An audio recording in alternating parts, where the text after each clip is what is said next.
We have new details tonight in the first 10 minutes on a sex abuse scandal involving this Goodyear teacher and her 6th grade student. Now, the school district is now claiming they're not liable, even though police say the principal heard the rumors and did investigate.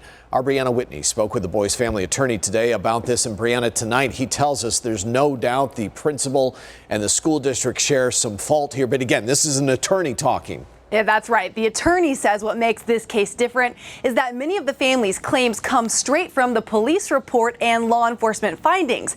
And while the district claims the principal did nothing wrong, this attorney says it's obvious in the report the principal failed to help put a stop to this sexual abuse and could have.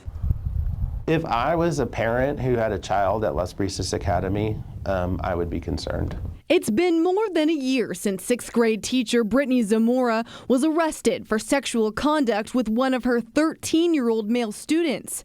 2 weeks ago, she pleaded guilty, but the school district is still denying responsibility for their part in what happened. Russ Richelsoff is the attorney for the student's family and says the district tells them the school's principal, Timothy Dickey, did nothing wrong. But Richelsoff says the timeline paints a much different picture. According to the report, teachers and students went to Principal Dickey in January and February of 2018 with concerns about Zamora's relationship with the student.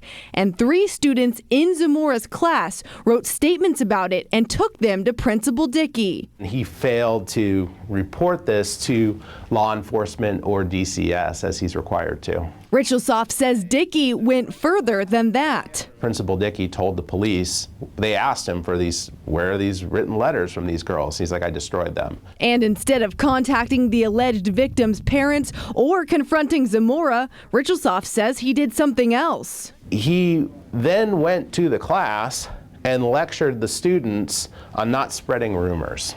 After that, Richelsoff says Zamora went to Dickey crying, but the report says the sexual conduct continued both in and out of the classroom. A year later, Dickey is still principal of the school. We went to Dickey's listed address to ask him why he failed to report the allegations, but nobody came to the door. Richelsoff says they'll be talking to the 3 students who wrote those statements, as well as interviewing Principal Dickey himself. We reached out to the district's attorney for response, but did not hear back. Now, as for Zamora, she faces up to 30 years in prison. Her sentencing is scheduled for July 12th. Live in the newsroom tonight, Brianna Whitney for Arizona's Family.